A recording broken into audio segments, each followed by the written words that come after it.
Ratio आपको मालूम है बेटा, आपने रेशो पहले भी पढ़ा हुआ है। रेशो होता है x अपॉन वाई या फिर होता है रेशो x:y। इसी को रेशो कहते हैं बेटा। क्यों बच्चे, हम रेशो किसको कहते हैं? हम बचपन से जो पढ़ते आ रहे हैं, ratio is x upon y या फिर x:y। सवाल ये खड़ा होता है कि एनालिसिस ऑफ फाइनेंशियल स्टेटमेंट्स में हमें रेशो कहां से काम आ गई? हम x:y को कैसे यूज करेंगे अपनी फाइनेंशियल स्टेटमेंट्स को एनालाइज करने के लिए? हमारी फाइनेंशियल स्टेटमेंट्स क्या हैं बेटा? हमारा trading account, P&L account, balance sheet, ये हमारी फाइनेंशियल स्टेटमेंट्स है। हम पढ़ क्या रहे हैं? Analysis of financial statements. तो एनालिसिस ऑफ फाइनेंशियल स्टेटमेंट्स में रेशो कैसे काम आएगी? मैं उसका एक एग्जांपल ले रहा हूं आपके सामने। दो कंपनियां हैं, ABC लिमिटेड, PQR लिमिटेड। मैं आपके सामने यहां पर लिख रहा हूं सेल्स, इसकी है 5 लाख, इसकी है 20 लाख। कौन सी फर्म बेटर है बेटा? विच फर्म इज बेटर? 5 लाख और 20 लाख, विच फर्म इज बेटर? ये वाला इज बेटर। क्यों बेटा? 20 लाख वाला बेटर है या 5 लाख वाला बेटर है? 20 लाख वाला। अच्छा, अब एक काम करते हैं, नेट प्रॉफिट। नेट प्रॉफिट है इसका 2 लाख और इसका है 4 lakh. Which one is better? PQR is better. अब क्या करते हैं, नेट प्रॉफिट अपॉन सेल्स लिख लेते हैं, दोनों को इकट्ठे मिलाकर देखते हैं। तो ये क्या होगा? 2/5 कितना हो गया? 40%। क्यों बेटा? 2/5 इज नथिंग बट 40%। और ये क्या हो गया? 4/20, 20%। Now which one is better? अभी पूरा सिनेरियो ही चेंज हो गया। अभी क्या था? अभी आपकी कौन सी फर्म बेटर थी? PQR बेटर थी, अब ABC बेटर हो गई। क्यों? इसका क्या कारण हुआ कि वो जो है वो वाली बेटर हो गई? आप अभी तक क्या कर रहे थे? आप या तो सेल्स या फिर प्रॉफिट इंडिविजुअली देख रहे थे। जब आप इंडिविजुअली देख रहे थे तो आपके पास इसका रिजल्ट अच्छा नहीं आ रहा था, लेकिन जब आपने दोनों को मिलाकर देखा, देन यू फाउंड आउट के साहब ये तो गड़बड़ है। I give you an example. एक फर्म के एसेट्स बड़े अच्छे हैं, बहुत अच्छे हैं, बहुत बढ़िया एसेट्स हैं। यहां बिल्डिंग, वहां बिल्डिंग, ये प्लांट, वो प्लांट, ये व्हीकल, वो व्हीकल, बहुत बढ़िया है। आप कह रहे हो यार firm is doing very well, firm तो बहुत बढ़िया काम कर रही है, इसके ये भी एसेट्स हैं, वो भी एसेट्स हैं। आपको कुछ ही दिनों के बाद पता चलता है कि उस फर्म की लायबिलिटीज इतनी ज्यादा हैं कि वो फर्म पे कर नहीं पा रही है। एसेट्स मान लिए 100 करोड़ के हैं, लायबिलिटीज 110 करोड़ की हैं, जो लायबिलिटीज देने वाली हैं। जो एसेट बिक सकते हैं वो 100 करोड़ के बिक सकते हैं, और जो लायबिलिटीज की पेमेंट होनी है वो 110 करोड़ है। The firm is doing well और not? The firm is in a bad position. Firm मरती हुई है, it is a dying firm, it is a sinking firm. लेकिन जब तक मैं सिर्फ एसेट देख रहा था तो firm was doing very well, लेकिन जब मैंने साथ में लायबिलिटीज देखी तो मुझे पता चला यार फर्म की पोजीशन अच्छी नहीं है। सो एट टाइम्स मेरी सिर्फ एक चीज देखने से बात बनती नहीं है।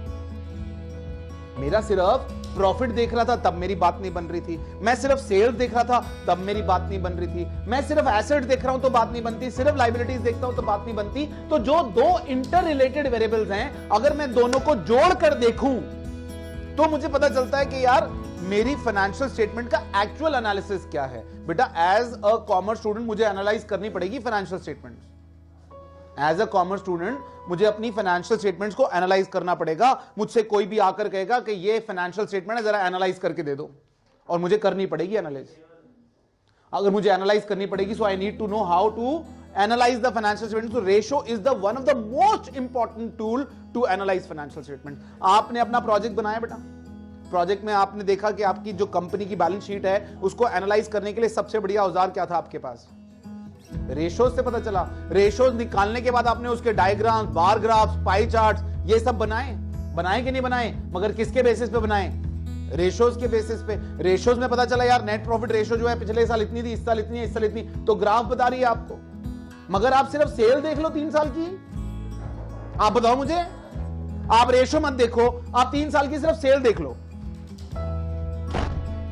सिर्फ 3 साल की सेल देखने से आपको पता चल जाएगा कि फर्म इज डूइंग वेल और नॉट। 3 साल का सिर्फ प्रॉफिट देख लो, आपको पता चल जाएगा।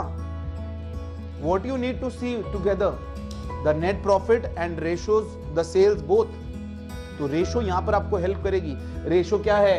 x is to y, x upon y। तो ये मुझे बताएगी कि ये रेशो से मुझे पता चलेगा कि am I doing well, my firm is doing well or not। नहीं है बेटा बात समझ में? रेशो एनालिसिस मतलब समझ में आया कि रेशो हम क्यों यूज कर रहे हैं। सवाल खड़ा था अभी हमारे सामने कि रेशो तो x अपॉन y होता है, हम अकाउंट्स में कहां यूज करने लग गए उसको, हम अपनी फाइनेंशियल स्टेटमेंट को कहां एनालाइज करने में यूज करने लग गए उसको। तो this is the answer. Have you got the answer? Have you understood the answer? Now the next question is कितनी तरह की रेशोज होती हैं। ये तो था कि रेशो क्या होता है और रेशो हम यूज क्यों करते हैं। नेक्स्ट क्वेश्चन इज कि कितने प्रकार की रेशोज होती हैं, काइंड्स ऑफ रेशोज।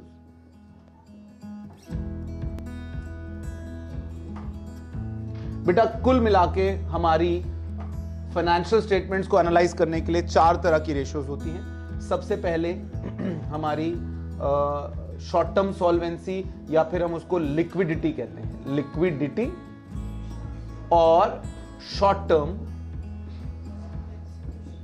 सॉल्वेंसी। ये कौन सी रेशियोज होती हैं? ये हमें बताती हैं कि फर्म की शॉर्ट टर्म की पेमेंट कैपेसिटी कैसी है।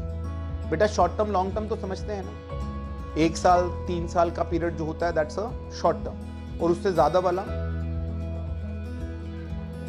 अब 1 साल के अंदर अंदर जो हमारे लाइबिलिटीज हैं, जो 1 साल के अंदर अंदर पे करनी है, हमारे एसेट्स कितने सक्षम, कितने केपेबल हैं कि हम वो अपनी लाइबिलिटीज को पे कर दें।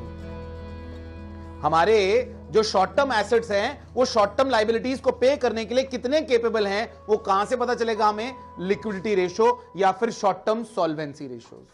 आई बात समझ में? शॉर्ट टर्म सॉल्वेंसी रेशो हमें ये बताएगी कि हमारे जो करंट एसेट्स हैं वो करंट लाइबिलिटीज को पे करने के लिए कितने केपेबल हैं। Is that okay? आगे आगे बेटा हम शॉर्ट टर्म सॉल्वेंसी के बाद सॉल्वेंसी, जिसको प्यार से सिर्फ सॉल्वेंसी बोलता है किताब, या फिर मैं उसको बोलता हूं लॉन्ग टर्म सॉल्वेंसी। क्या हमारी लॉन्ग टर्म की सॉल्वेंसी कैसी है? लॉन्ग टर्म में हम अपनी लाइबिलिटीज को पे करने में कितने केपेबल हैं? लॉन्ग टर्म में हमारी लॉन्ग टर्म जो लाइबिलिटीज हैं, 3 साल से ज्यादा वाली, 5 साल से ज्यादा वाली, 1 साल से ज्यादा वाली, जो हमारी लॉन्ग टर्म पेमेंट्स हैं, लाइबिलिटीज हैं, उनको पे करने के लिए हम कितने केपेबल हैं? उनके लिए जो हमारे एसेट्स हैं, how strong we are, those are what? Long term solvency या फिर solvency ratios. Is that okay? Third kind of ratios, activity ratios. Activity ratios क्या होती हैं? ये हमें बताती हैं कि फर्म अपनी ऑपरेटिंग साइकिल को चलाने में कितनी एक्टिव है। ऑपरेटिंग साइकिल किसको कहते हैं बेटा? आपको मालूम है किसी भी फर्म, दुनिया की कोई भी फर्म हो, अपना बिजनेस शुरू करती है कैश से और आकर खत्म होती है वो साइकिल कैश पर, हाँ या नहीं?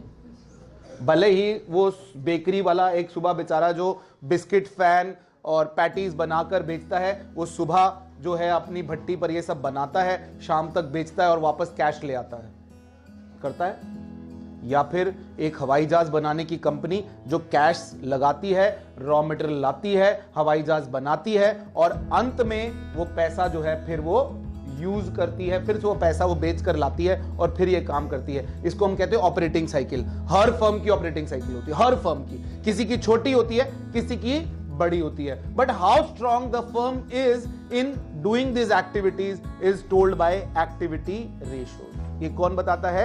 एक्टिविटी रेशियोज हमें बताती हैं कि फर्म कितनी स्ट्रॉन्ग है, कितनी जल्दी कैश को वापस कैश में कन्वर्ट करती है और how does it work. Cash से रॉ मटेरियल आई तो रॉ मटेरियल कितने दिन तक पड़ा रहा, रॉ मटेरियल से फिनिश गुड्स बनाने में कितना टाइम लगा, फिनिश गुड्स को वापस सेल को वापस कैश में बदलने में उसको कितना समय लगा। ये सारी कौन सी रेशियोज बताती है? हमारे एक्टिविटी रेशियोज।